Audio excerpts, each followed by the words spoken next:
Thanks for tuning in to the Just Go Play podcast, where we look to develop and promote a positive youth sports experience. As always, we are available for speaking and private engagements and can be reached at info@justgoplay.ca. You can also catch full video versions of our podcast on our YouTube channel. And don't forget to visit us at justgoplay.ca. Enjoy the episode. Hi, everyone. Welcome to the Just Go Play podcast. I'm your host, Daryl Devenish. And today we got a great show for you.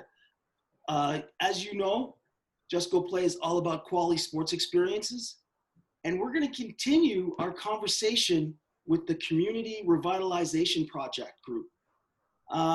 Today we got a chance to talk with Michael Jennings, and we're going to continue our conversation about the education pillar.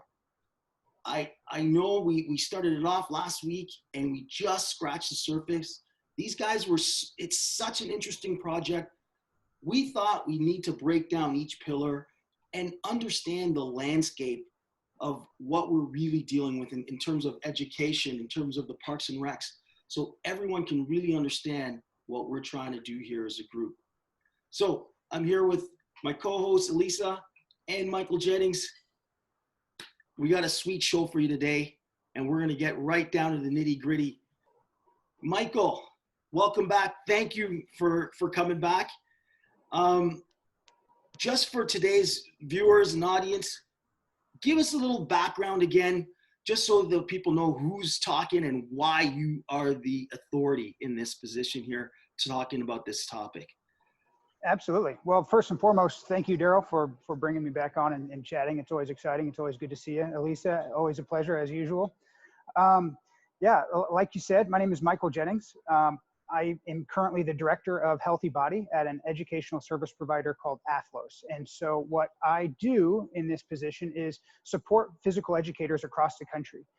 We've got schools ranging from New Orleans to Idaho and everything in between. So we're really working to redefine PE and what it means and what it looks like, right? And we know that it needs a lot of adjusting and it needs a lot of help. And so that's where I spend most of my time is kind of developing content, professional development, curriculum for kindergarten through 12th grade PE and some youth sports and strength and conditioning as well. So it's really great. You know, prior to this position, I spent the better part of a decade as a PE teacher. Teaching everything from 6th to 12th grade. And then I was also a youth sport coach. I coached high school football for a long time. And I also spent time as a strength and conditioning coordinator for several high school sports. And so I've been in this space for quite some time.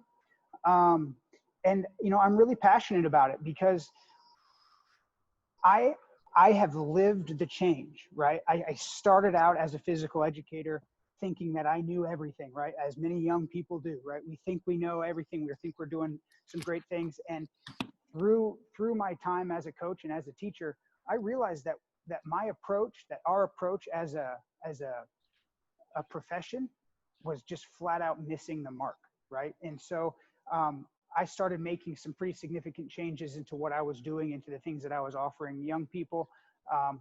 And, you know, step by step, trying to make a difference, trying to bridge the gap between science and PE, trying to bridge the gap between what parents knew and what kids knew and what administrators knew and everything in between. So really kind of dabbled in everything that I could, trying to make the physical education space better. And that has kind of led me into this role, and I haven't looked back since.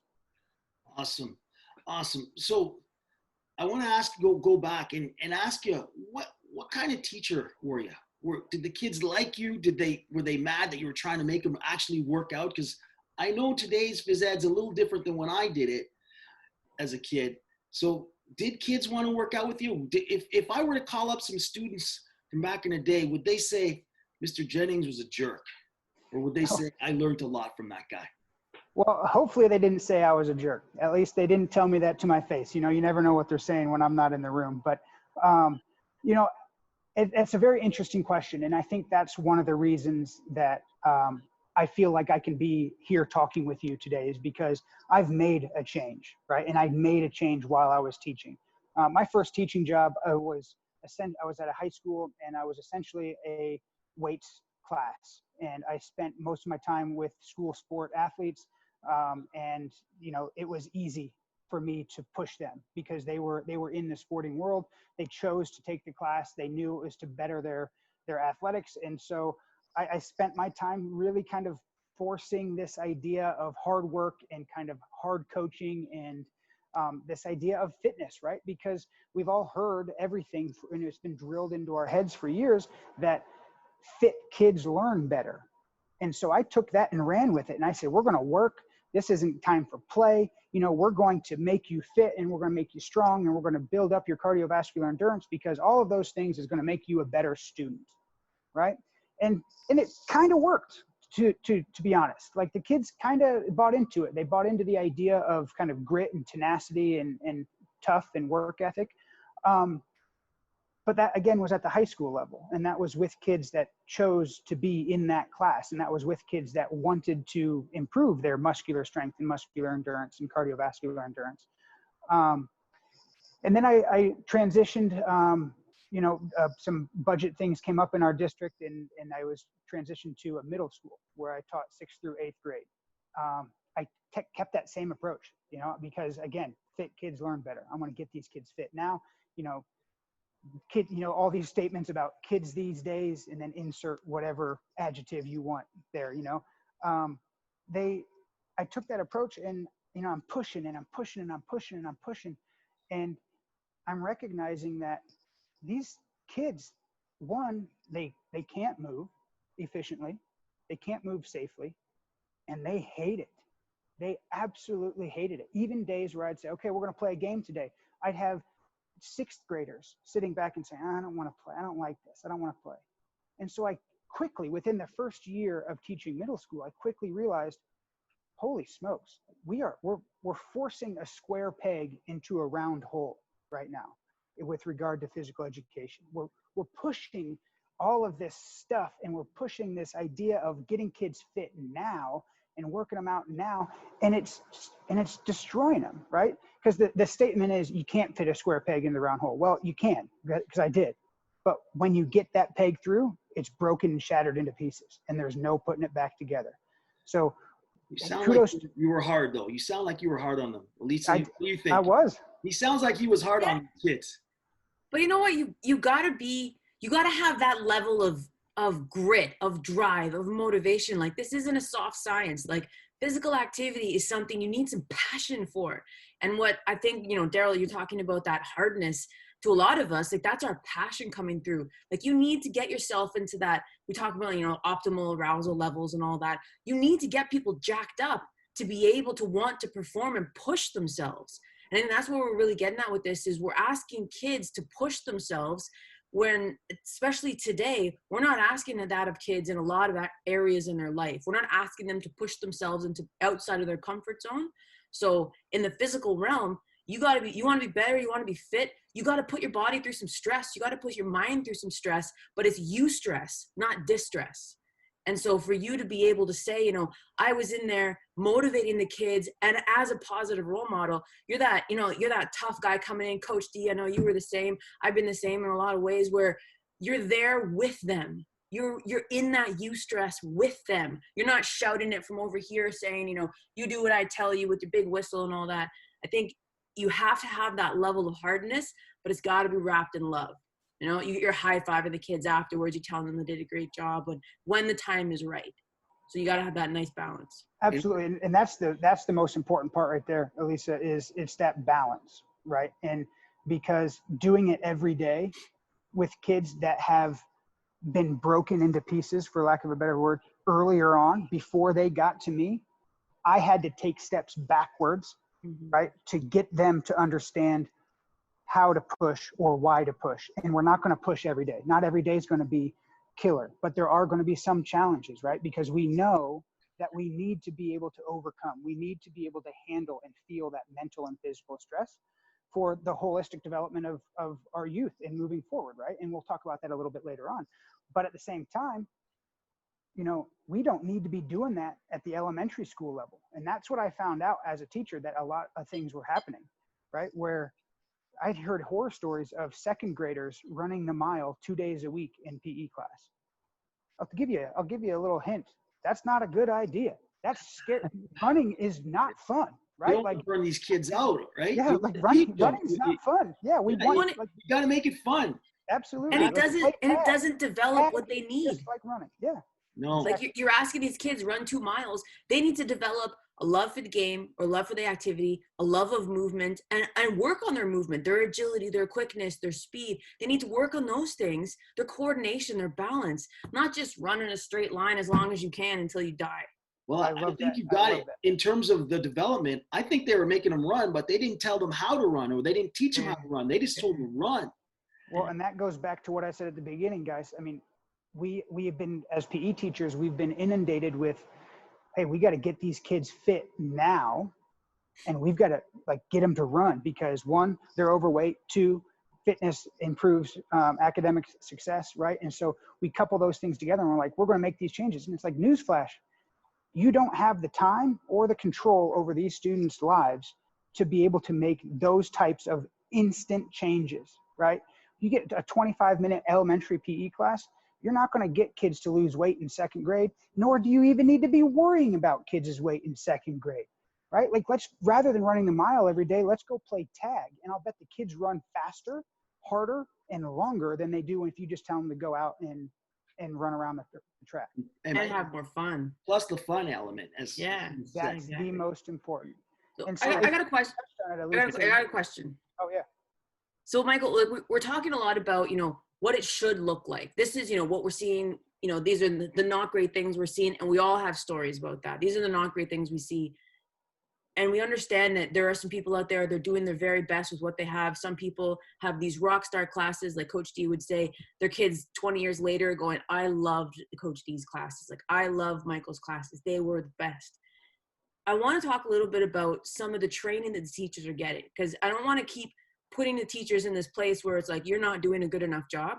I want to take a second to reflect on what kind of training, and I don't know the States as well as in Canada, but what kind of training teachers have to be able to deliver this kind of stuff? Because I'm trained as a kines. We went through a lot of training around movement to be able to coach and instruct and rehab movement. And I don't think, and I would love to hear your input on it, that we're giving the people who are doing this job where they need to be teaching PE or teaching movement enough training to be able to do it effectively, which is, I hope, why they're reaching out to you guys as the experts in this area to be able to come in and support in that way. So is that kind of what you're seeing? Like, are you seeing in that training piece around you need to support more? Yeah, it's actually a pretty interesting question because depending on the school that the PE teachers go to for their accreditation or their certificate and stuff, obviously everybody has different kind of measures and accountability things. And Sure. so, but what I would have to say, kind of, it's a loaded question, but to wrap things up in a nutshell would be, we focus a lot of time on like pedagogical models, right? Like ways of instruction, and not a lot of time on the why should we be doing these things, and the how, as far as how can we teach and assess and develop movers, right? And quality movers, and how can we encourage this kind of holistic development rather than just focusing on fundamental movement skills, because there's also a huge aspect of how do we get kids to find joy in movement, right? And so we have to keep that in mind. But again, like I mentioned earlier, I think the approach is in schools are oftentimes kind of geared towards these different pedagogical models. And it's like, hey, we've got to do this because this is what we were taught. And then when young teachers leave their academic institutions, the only thing they've seen are what's been put in front of them. And they don't kind of reach out and ask questions and think, okay, well, why does it really matter if I force a kid to run?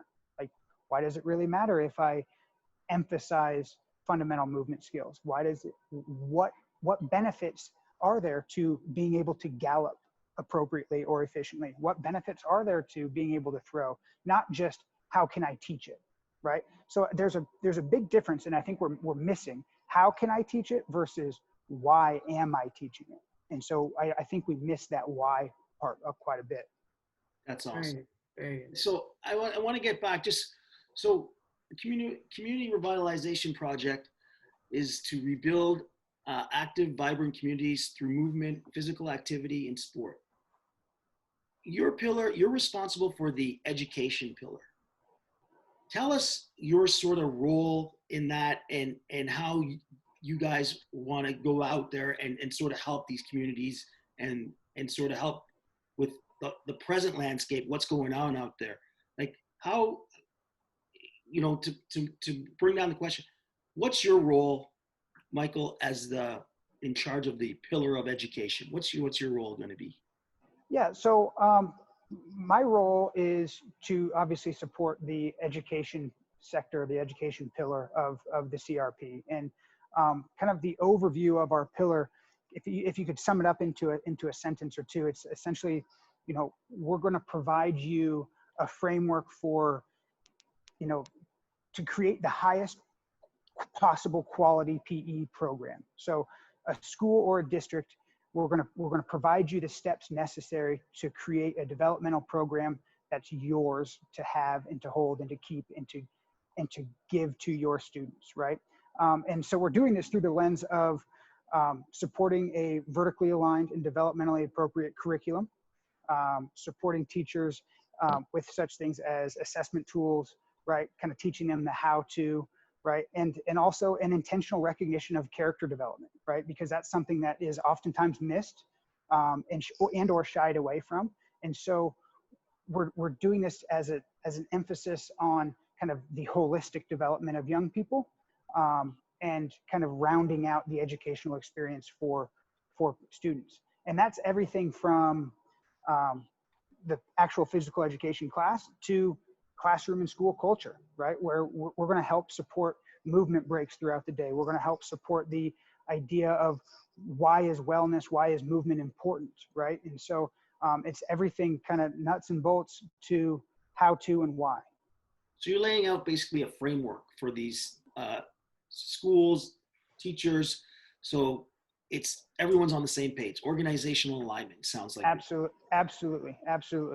And so we do. That's just that. It is a step-by-step process that helps schools to develop that program. Okay. So, I had a question. Yeah. How does this work exactly? Because I'm not a teacher. So if I was a teacher, say, I'm a teacher that doesn't have a lot of experience in this area, but I really I know how important it is. I see the desire for it. I've read some books saying, like you said, fit kids are better learners. So I get in touch with you. Can you take me to, like, how long does this process take? What's the support look like? I want to be able to feel like if I'm a teacher and I don't know anything about this, but I have that desire, what's the role that you guys come in to help support me as the teacher, as well as, because it's not just me as a teacher, it's the environment I'm in when it comes to this whole school. So the administrators, the principals, the other teachers, how do you start nourishing that environment as well as the teacher? Because I think that's a really important piece, to not just having the teacher have part of this change, it's having that whole school environment be part of this change. So what does that look like? It starts with empowering the teacher, and helping them with what they need, right? And it's got to be transparent communication. What are you looking for specifically? What are you excited about, right? And having these conversations that way I can build support specific to their needs, because we can't. It is just flat out impossible to come in and say, this is going to work. This exact thing is going to work for your exact situation, because the schools that I taught at were different than the schools that Daryl taught at. Were different than the schools that Mr. Johnson teaches at. And not even just the schools, but the parents of the schools, the space, right? The time constraints on PE classes. And so keeping that in mind, we're developing kind of almost like a needs analysis, what that teacher wants. And then we're supporting those needs. And when we can empower the teacher, then they can start branching out and reaching out to other classes, other teachers, other administrators, and getting this kind of cultural ball, so to speak, rolling down the hill, which is what we want.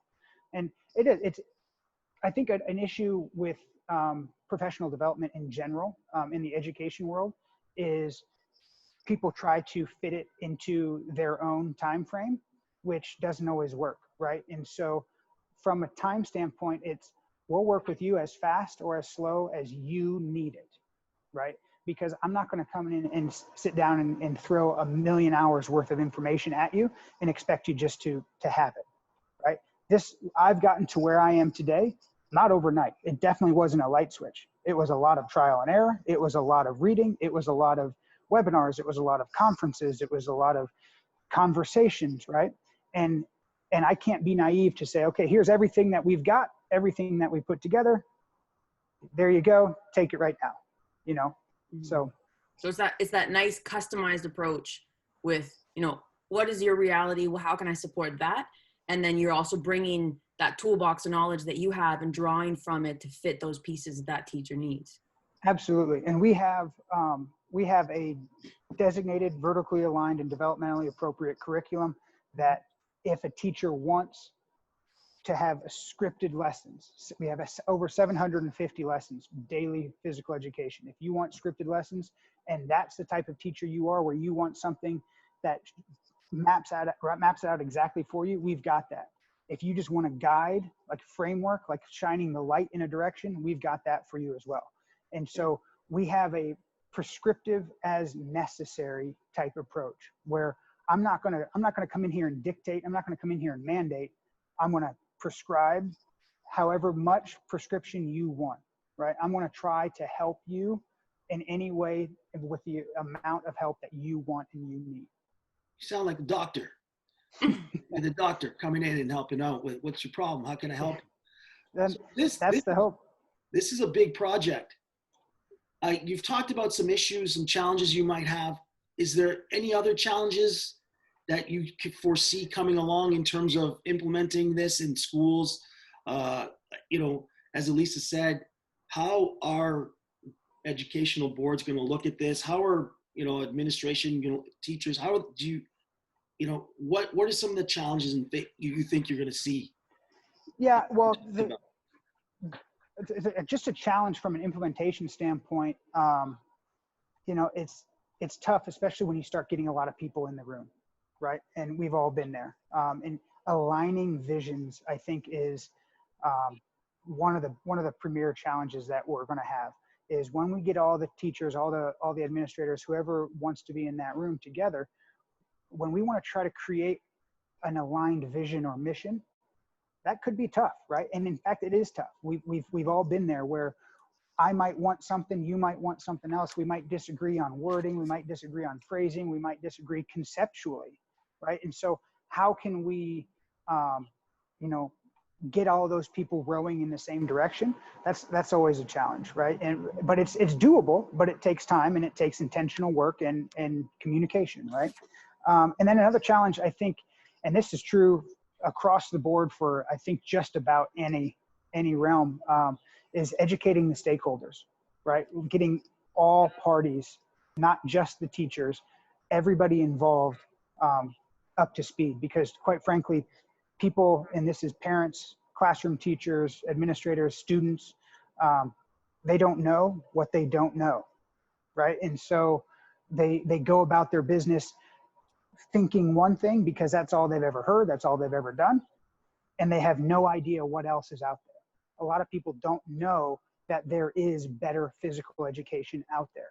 They've never seen it, they've never been a part of it, and so kind of educating stakeholders, that's a little bit of a challenge as well. Wow.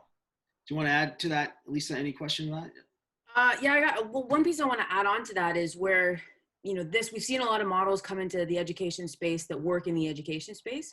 And one of the things that I think helps CRP differentiate a little bit is because it is looking at that bigger picture of the community perspective. So like what Michael's talking about, like, this is a huge initiative that we're undertaking with teachers and with that environment. How do we make that bigger? And that was kind of going back to your question, Daryl, of like, how does this get bigger? Because at the end of the day, this needs to be systemic change. This needs to be organizational alignment around some of these key visions and missions and values.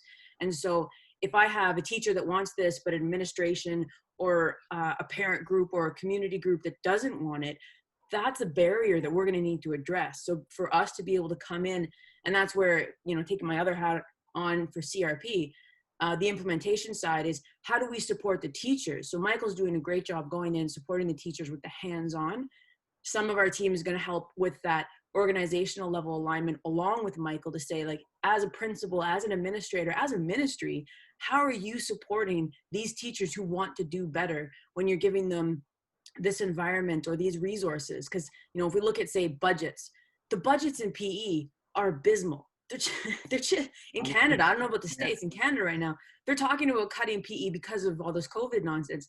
They're talking about cutting PE, and we're going like, this is, how can you talk about that? How can you even consider cutting PE? That's like cutting literacy or cutting math.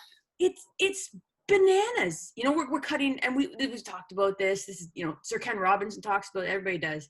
We all know how important PE and the arts are. But for us to also look at it from that, how do we make this a viable curricular activity in the school system, not just classroom, but the system? And that's, I think, where we're trying to implement for that long-term vision, that this can't be something we cut. It cannot be.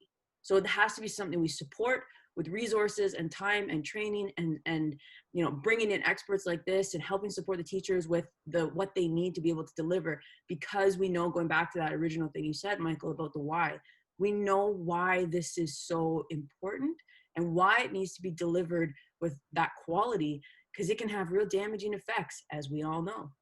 Yep, So, you're exactly right. I mean, when you touched on barriers, and that's one thing that I, you know, one of a few things that I have thought long and hard about, and that's just kind of aligning everybody. It's not going to be, we're not going to be able to make this change on our own, right? Mhm. And talking about any of the other pillars of the CRP, they're not going to be able to make any change on their own either, right? We all are involved in this kind of creation of the better, right? And so, you know, we are going to have to step outside of our silos, or outside of our areas a little bit, and collaborate and communicate. And that's definitely a barrier, is connecting those areas, you know.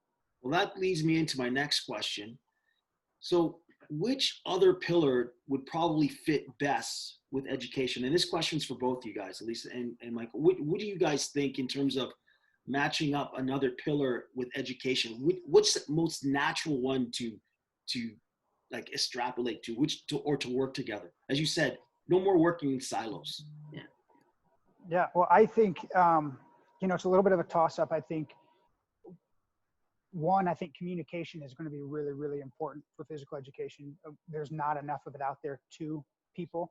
There's a lot of organizations that do a great job of advocating kind of nationwide about PE and its importance. But from a community standpoint, I mean, when was the last time your PE programs in your community or in your school district reached out to the community and shared what they were doing? When was the last time that your PE program in your district, whether it's a private school or a public school, you know, shared an experience, right? Or outcomes of classes, or exciting fundraisers, or anything along those lines? You're probably never. You probably can't remember it. And that's a travesty. And so being able to kind of utilize that to our advantage, I think, is going to be something that's very beneficial. But I think even, you know, it's even more so, I think it's important that physical education and the Parks and Rec department kind of get together, because, like, let's be honest, you know, it's a scary world out there right now, and we don't know what tomorrow is going to look like. And there's a distinct possibility that Parks and Rec, once this does get cleaned up, that there's going to be an overflow, and there's not going to be enough space, and there's not going to be enough people. But let's meet the kids where they are. Where are they? They're in school. Right? They have to go to school. That's where they have to go there. You're right. They're all there. And what does a school double as when 3 o'clock bell or the 4 o'clock bell rings? A Parks and Rec department, a Parks and Rec building. It's got gym, it's got fields, it's got track, it's got space for play, right? And so kind of connecting those two and utilizing each other from a space standpoint, right? Maybe helping out with busing, maybe pushing back, you know, because what's an issue, right, is the equity, right, is getting everybody access to things. Well, what are some issues with the equity? Well, how come kids don't have access? Well, maybe they don't have rides to a practice someplace. Maybe they don't have, money to pay to play, right? But what do they do? They ride the bus, they go to school. and the kids go to school and they ride the bus. They're right there. They don't have to pay for anything. They don't have to worry about rides. At the end of practice, at the end of the activity, at the end of the open gym after school, the buses can take them back home, right? Like there are definitely things out there that we can integrate. It's just a matter of having the conversations and getting it to happen. Economically, that makes more sense. It's true. Elise, do you want to add to that? Yeah, I think you hit it exactly, Michael. That was going to be my first choice, is parks and recs in school. And I'm speaking real specifically around the elementary school space. So we know that that's where this needs to start. This all needs to start. If we're going to nourish these little boys and girls coming into their environment wanting to love activity, it has to start at the elementary school age. When they get to middle school and high school, we're really looking more at the sports stream. But I want to look at the elementary school stream and say, like, we're getting these kids to love moving, to play games, to develop their physical and their cognitive skills around that, some sportsmanship, leadership, teamwork. That is something that Parks and Rec does really well. And so to have school and Parks and Rec marry together, and some of the best environments I've seen is where they have their facilities just kitty corner to each other or actually connected to each other, because the kids go from school. And like you said, Michael, busing and transportation is usually a real big barrier. Even, if a parent is working at 3:00 when school is out, I can't leave work to drive you to the rec center. Like, I just can't do that. So for the kids to be able to just cross, if they have to cross the street or even just cross a field and get to a rec center, or better yet, the rec centers are operating out of the school gyms. That's an activity that we see. And the kids are in a safe space. The kids don't have to leave. They don't have to get out there. Once they leave the school, they're out in the world and they can go any which way they want to go. There's a lot of temptations out there. They're going to go for food. They're going to go for movies. They're going to go hang with their friends. But if we keep them there and we bring the resources to them, and like you said, the economics of it makes sense. You can share resources by having those partnerships. And because they're aligned in their goals and their visions, their missions around how do we give these opportunities for these kids in these ages around play and movement, it makes so much sense. And I don't want to take away from the communication side, because that is something that definitely across all pillars coming. For sure. Yeah, they're coming in for sure. That is brilliant. I don't know if I know you said it, but bringing Parks and Recs to the school. Yeah. Like, when it happens some places. Like an after school program or whatnot. But what you said, I don't know if people are listening, but that sounds like a huge idea, and that would involve definitely some communication. And again, now kids are on the same page because they know what the phys ed teachers are doing, because they're discussing the programming and what's going on. So they know what games they know what they should keep working on and developing, and they know what stage they're at. That would be huge. And you know what that takes? In order to get that, it takes community planning. This isn't, you can't, pick up a building and move it over here and say, oh, that was a good idea. I'm glad we did that. And we had an idea about it a week ago. It takes community planning. And I've seen communities, especially the smaller communities that are thinking about how do we expand and grow. They're thinking about it in innovative ways, especially because they know, like, we don't even touched on how activity helps with things like truancy and violence and getting kids, out of gangs, and especially a lot of these areas that are real dangerous. We know that marrying those two together, Boys and Girls Clubs have done it really well. Jumpstart's done it really well. There's a lot of groups that help with that. But marrying Parks and Rec and the school environments together, some communities have done really well. And I think we need to put that focus and highlight it and communicate it more and more to say, like, this is the new reality we need to look at and hear all the reasons why, instead of keeping them separate. That's exactly right. And that's exactly why the Community Revitalization Project is so necessary. And the first thing that we talked about when we all got together and started having conversations about it was just that. Again, it goes back to what I mentioned earlier. We can't make it better by ourselves. PE needs Parks and Rec. Parks and Rec needs youth sport. Youth sport needs Parks and Rec, right? Everybody, if this is an intertwined combination of what do we need in order to provide what is best for as long as possible for our communities. I mean, and that's what it is. And being on the same page and regularly communicating and regularly integrating our approaches is absolutely paramount. And not just for the success, again, not just for the success of one of those programs, but for the betterment and the holistic development of young people to revitalize our community, plain and simple. I love it. So last question before we wrap up with first steps. Do you think communities are ready for this pillar, the present educational landscape? Do you think it's ready for something like this? I think the community, I think the present landscape doesn't know that it's ready. I think they are absolutely, the time is now.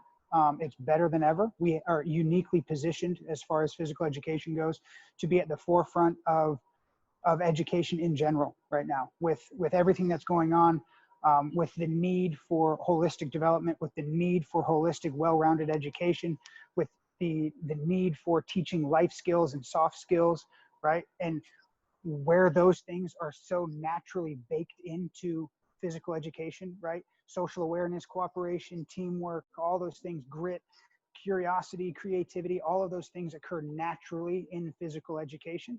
We don't have to integrate some fancy different curriculum, right? It's there. And we round out the student's development, right? And so with that being said, people don't see it with those eyes. People don't see it through that lens. I think PE over the years has lost its way. We've tried to be too much to too many different people. And if we can align ourselves and get these things going, it's definitely there. Now, like you said, or like I mentioned earlier, not everybody knows that this is an opportunity. It's that worst phrase, the worst phrase in the world. Ready? And we've all heard it. The way we've always done it, right?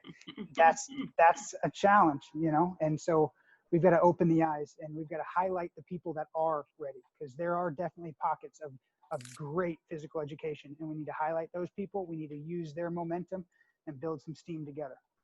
I love it. Lisa, how does someone get involved with the Community Revitalization Project? Oh yeah. Darryl, we got a website.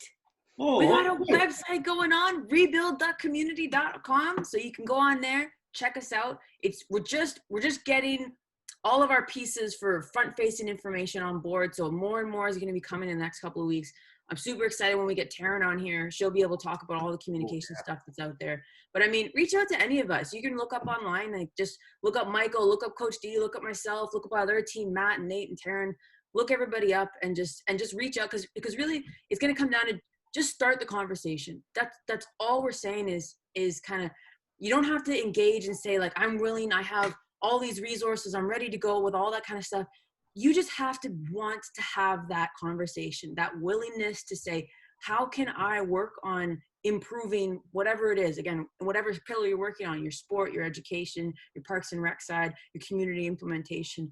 I want to do something to improve this for my community and for myself. And so just start the conversation with us. All right. So we like to end all our episodes with first steps. So Michael, first steps, what can you tell people right now if you had to go out and do the X, or here's how you should start thinking, or like you had a good answer there with the landscape and them not sure if they're ready yet, not knowing what they don't know. It's something I think you said. I love that.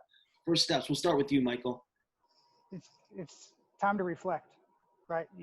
The first thing you got to do is you got to take a hard look at what you are doing, what your program is offering the young people that you get to work with, and are you satisfied with where you're at?